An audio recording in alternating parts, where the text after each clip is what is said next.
Shalom, queridos, graça e paz. Vamos mais uma vez aqui discorrer um pouco aqui na palavra do Criador. E a palavra que hoje eu tenho para vocês, para mim também, propriamente, né? Sou o primeiro que tenho que meditar nessas escrituras, coisa extraordinária.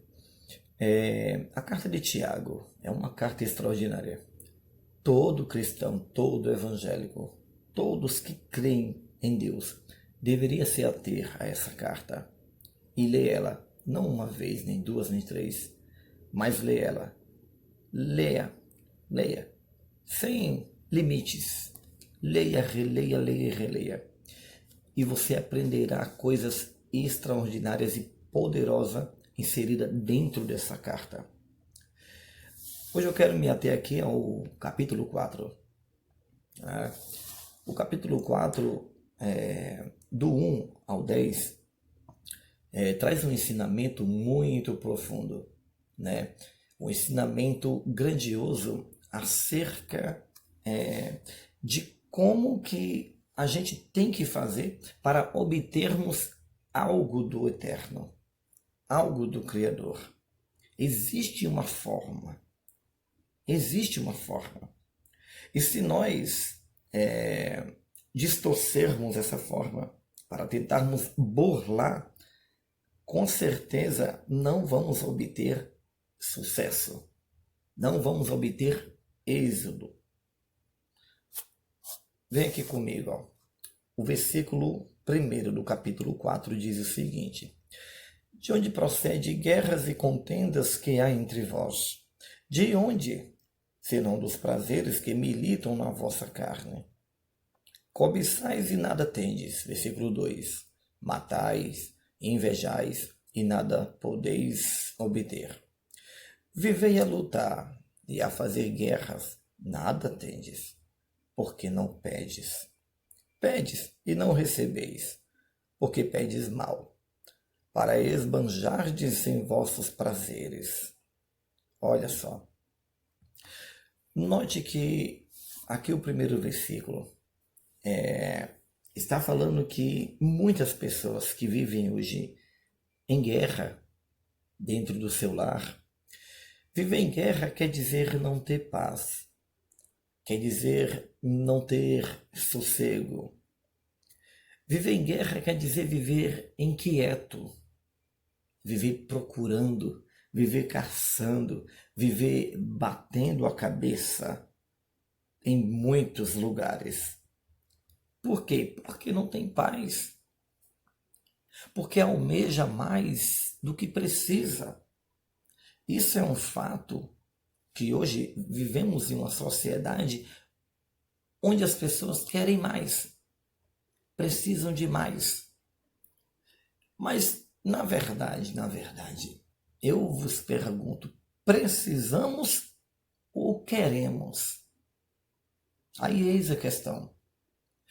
Aí eis a questão porque que muitos estão doentes, porque as pessoas ficam doentes. Se não ficar doente na mente, se não ficar doente no corpo, fica no espírito. Isso pode ter certeza. A inquietação, amado, a busca desenfreada pelas coisas terrenas, ela causa doença. Infelizmente, isso é um fato hoje, que muitos estão doentes, não só no corpo, mas estão doentes na alma, estão doentes no espírito, estão doentes na mente. Porque é a busca desenfreada, amado. A busca desenfreada causa todos esses tipos de transtorno na vida dos seres humanos, que assim vivem na Terra. Agora note que dessa busca desenfreada tem aqueles que até chegam até a pedir a Deus. Mas aí eis a questão. Ele não obtém. Deus não concede. Por que não concede? Como falei aqui no princípio, existe uma forma de se obter as coisas com o Criador. E essa forma é do jeito dele. Não pode ser do nosso. Não pode ser do meu, nem do teu jeito. Deus não é manipulado e nem é obrigado. Aprenda uma coisa isso. Ninguém jamais vai obrigar o Eterno a fazer coisa alguma. Porque você e eu somos criaturas. O Eterno, ele é o Criador. Ele faz o que ele quer, da maneira que ele quer e quando ele quiser fazer. Então aí eis a questão por que muitos não têm recebido.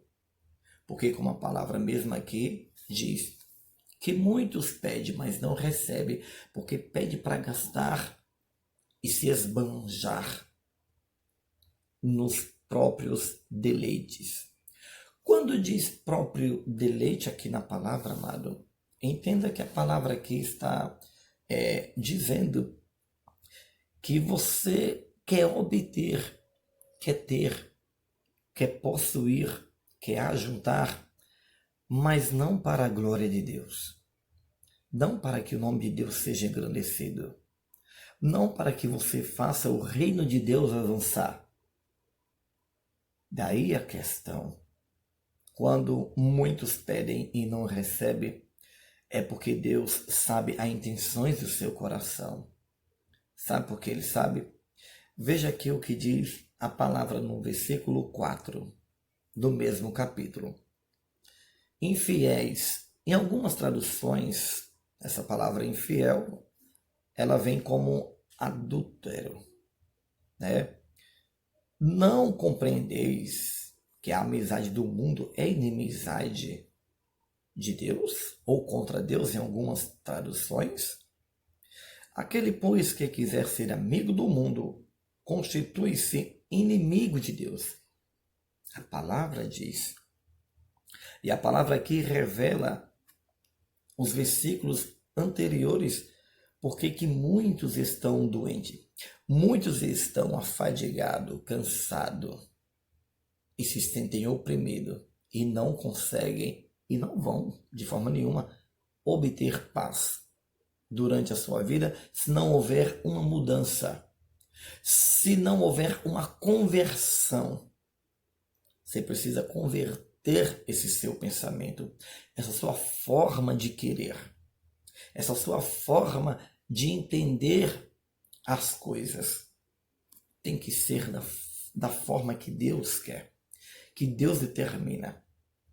Se você acredita que tem uma vida unida com o Criador, o que você almeja, o que você deseja construir, tem que convergir para a glória de Deus.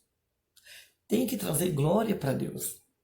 De outra maneira, amada, você não vai obter. Por intermédio do Eterno, não. Por intermédio de Deus te conceder, não. Porque é para o vosso próprio deleite, é para a sua própria glória, é para a sua própria exaltação. E Deus não divide a glória dele com ninguém. Deus não faz nada para que o homem seja glorificado. Honrado sim, glorificado só ele.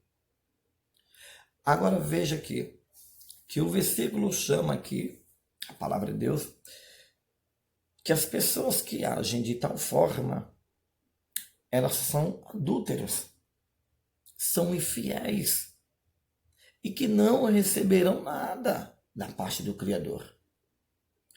Veja aqui o versículo 7.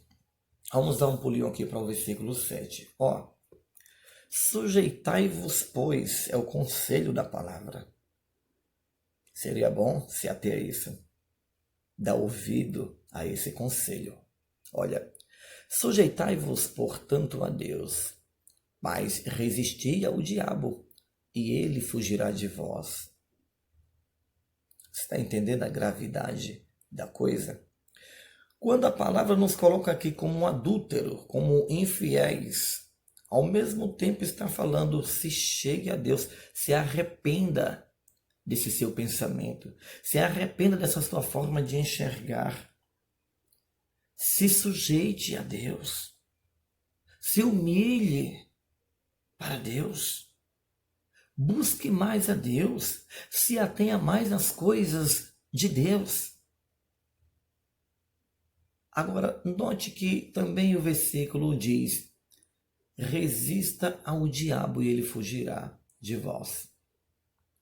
Eu entendo aqui, amado, dentro desse contexto aqui que já lemos, que o conselho aqui da palavra, resistir ao diabo, como já fomos chamados de infiéis no versículo anterior.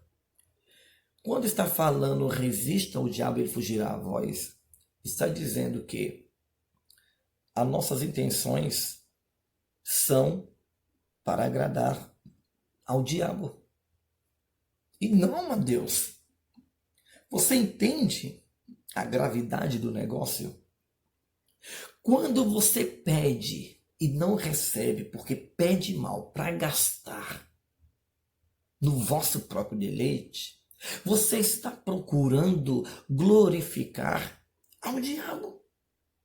Quando você, amado, procura fazer a sua própria vontade, se banquetear, não estou falando aqui que o banquete é pecado, não confunda as coisas. Mas quando você procura fazer as coisas para o seu próprio deleite, onde Deus não tem parte, não participa disso, você não está trazendo glória para Deus, mas glória para o diabo. Você está fazendo com que o diabo receba a glória pelas suas ações. E aí, então, a palavra nos aconselha que não devemos fazer essas coisas, mas que deveríamos resistir ao diabo, resistir aos desejos, resistir às tentações. Porque é fato e fato consumado que o homem, quando tem poder, quando ele obtém sucesso, quando ele cresce aqui na terra, galga aí alguns degraus da vida diante da sociedade, é fato que a facilidade para a arrogância, a prepotência, né, a soberba entrar em nosso coração, é fácil disso acontecer. Infelizmente, muitos têm se deixado levar por esses sentimentos. E aí, amado, o que sucede? Damos glória para o diabo. Quando isso acontece, damos glória para o diabo. E aí veja que Deus, ele não concede determinadas honras a milhares. Por quê? Porque sabe que esse inchaço egoístico vai chegar até o teu coração, porque é para o próprio deleite. E aí não é do agrado de Deus que você se perca. Por isso que quando você pede mal, porque as suas intenções são intenções ruins, aí você não recebe, porque você não pretende glorificar a Deus. E a questão aqui não é se você vai glorificar a Deus ou não. A questão é que você vai se perder. E você, perdendo-se, o sacrifício de Cristo torna-se uma coisa vil, vã para você. E não é agradável a Deus que isso assim aconteça. Veja só, mas o conselho de Deus continua ainda. Versículo 8. Chegai-vos a Deus, e Ele se chegará a vós. Purificai as vossas as mãos, pecadores, E vós, que sois de ânimo dobre. Algumas traduções falam duplo ânimo. Limpai o coração. Vamos falar desse versículo. Esse versículo é realmente extraordinário. Ele contém algumas mensagens dentro dele. Ó, primeira palavra nos aconselha que cheguem para Deus. Se aproximem mais de Deus. O que você entende desse se chegar mais a Deus? Eu, na minha pequenez, eu entendo que a palavra aqui está falando. Leia mais as Escrituras. Medite mais em pregações espirituais. Orem mais. Passem mais tempo fazendo orações. Meditem mais na palavra de Deus. Façam mais ações boas. E aí, amado, quando começarmos a fazer isso, aí vamos estar cumprindo isso aqui. Cheguei a Deus. Pronto, me aproximei de Deus. Agora eu tenho mais intimidade com Deus. Aí o que vai acontecer? Ele vai se chegar a nós. Como que eu entendo esse se chegar a nós? Ele vai, de forma extraordinária, operar grandiosamente nas nossas vidas. Ele estará com os ouvidos pronto para responder a nossa oração. Ele estará pronto para, quando clamarmos, ele estender as mãos. Mas, irmão, ele já não está pronto para ouvir, já não está pronto para agir. Ele está pronto, mas ele não quer agir. Porque o nosso pecado impede. A nossa infidelidade impede.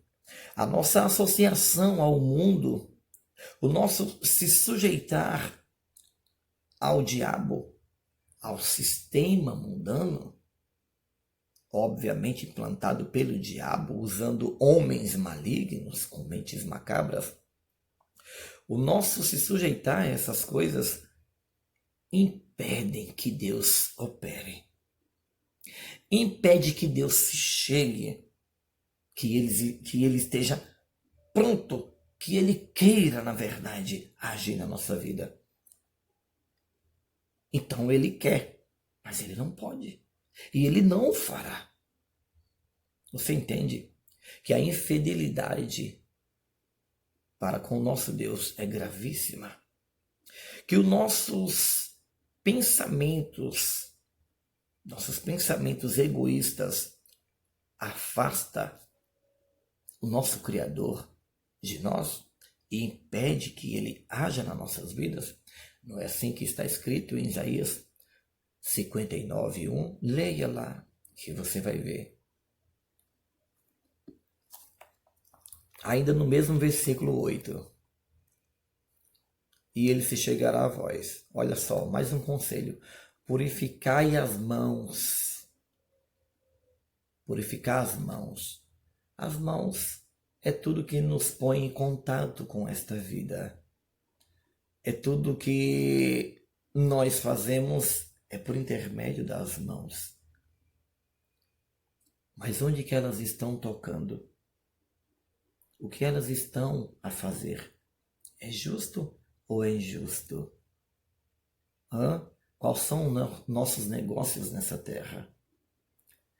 Quais são as nossas ações nessa terra? A palavra de Deus está falando para purificar as mãos, pecadores. E vós que sois de ânimo dobre, limpai o coração. Infelizmente, a gente sabe que muitos não têm isso como sério, como grave. E é grave, amada. Ter um coração puro diante de Deus é muito sério. é muito grave. Você ter um coração puro, não maquinar o mal, não desejar o mal, é muito sério diante do Criador. Se você quer ter um respaldo da parte do nosso Deus, ora, você precisa entender esses princípios básicos aqui. Se você quer ter o auxílio de Deus, você precisa entender esses princípios básicos aqui. Você não pode burlar. Caso contrário, de Deus, não obterás nada.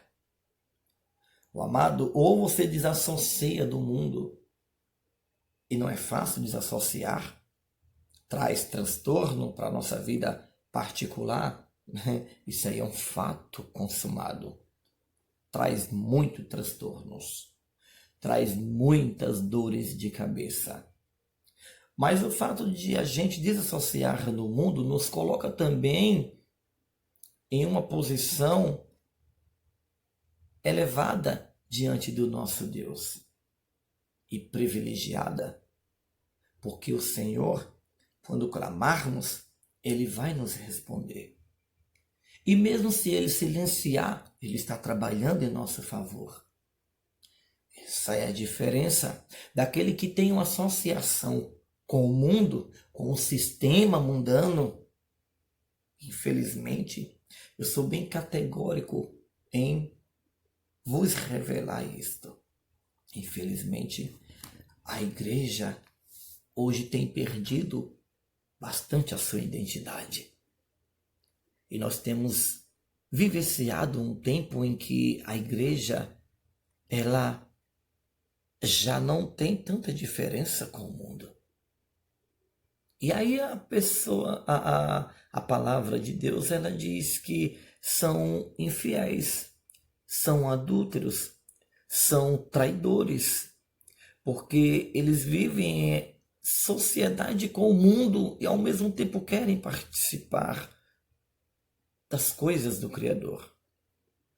Lembra que Mateus 6,24 diz: não tem como servir a dois senhores.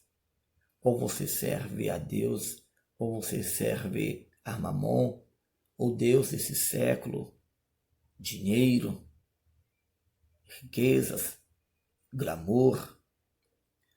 Saiba, porém, que todas essas coisas são boas, mas infelizmente nem todos estão preparados para ter, e nem todos certamente obterão dinheiro, nem todos obterão sucesso financeiro, mas queira Deus que todos conseguissem, todos, alcançar a salvação. Sabe por quê? Desta vida não levaremos nada. Absolutamente nada. E quando você se coloca, amado, a cobiçar, a ter, eu quero conseguir, eu quero obter, eu quero possuir, amado, você perde o foco do céu. E muitos que hoje possuem já perderam o foco do céu, porque essas coisas tornaram-se para ele seu Deus. E o Criador que fez os céus e a terra, a quem nos ofereceu o seu Filho para nos reconciliar consigo próprio, está bem distante deles. São pessoas que participam de cultos, são pessoas que são líder de igrejas, líder na sua comunidade, são pessoas que são presidente em alguma sociedade, são pessoas que são patrões de muitas pessoas, mas são pessoas que estão afastadas do seu Criador. Conseguiram, cobiçaram, obtiveram, mas perderam o mais precioso, o bem mais precioso, a salvação eterna. A salvação eterna. Isso é o bem mais precioso. Essa é a causa principal da morte de Cristo, da morte do nosso Salvador, Yeshua, no Calvário. É o principal motivo. Então, o principal motivo, entenda dentro dessas poucas linhas que li aqui, no capítulo 4 de Tiago. O principal objetivo pelo qual devemos perder o sono, sim, passar noites acordados, sim.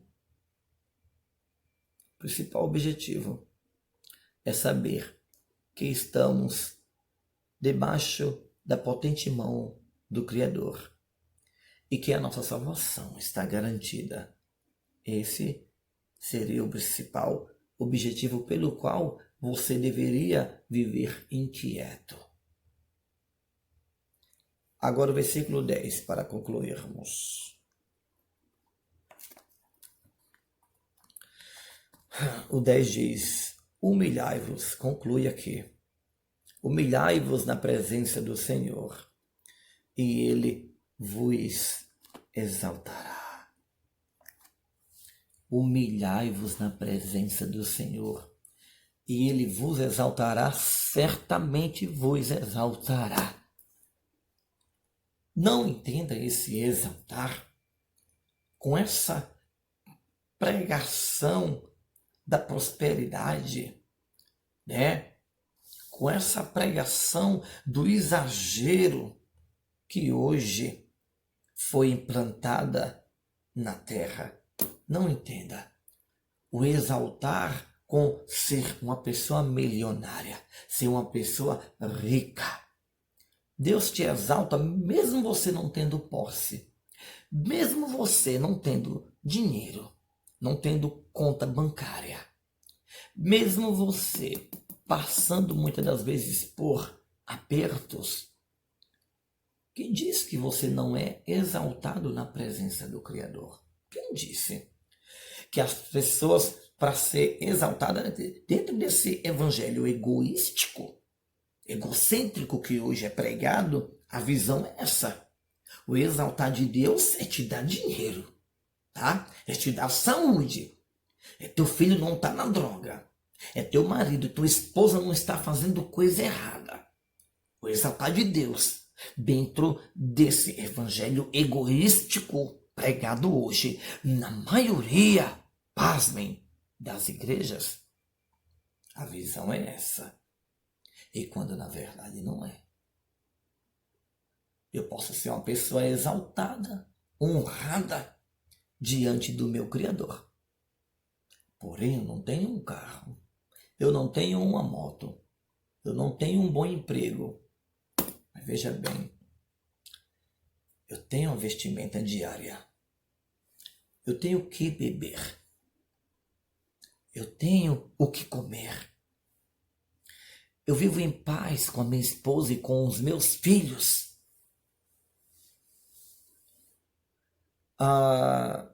As pessoas falam bem de mim por causa das boas ações que eu executo. Eu não sou uma pessoa exaltada na presença do Criador? Uma pessoa honrada por Deus? Ou cuidais vós que o reino de Deus é comida e bebida? Não, meu irmão. Não, minha irmã. O reino de Deus não é comida nem bebida. Não é glamour. O reino de Deus consiste em você ter paz com Deus, ter paz com seu Criador, ter certeza que você ora e que Deus responde. O reino de Deus consiste nisso. Em você ter certeza que Deus te escuta, em você ter certeza que Deus tem se agradado de você. Isso é o reino de Deus. Isso é ter certeza que eu faço parte do reino de Deus. Isso é ter certeza que eu faço parte da verdadeira igreja. Eu faço parte da verdadeira conduta de fé cristã, evangélica. Isso é ser exaltado por Deus. Se você pegou essa visão, e se Deus tocar no teu coração, propague, divulgue, compartilhe. Se não, amém. Que Deus te abençoe do mesmo jeito. Shalom. Shalom a todos.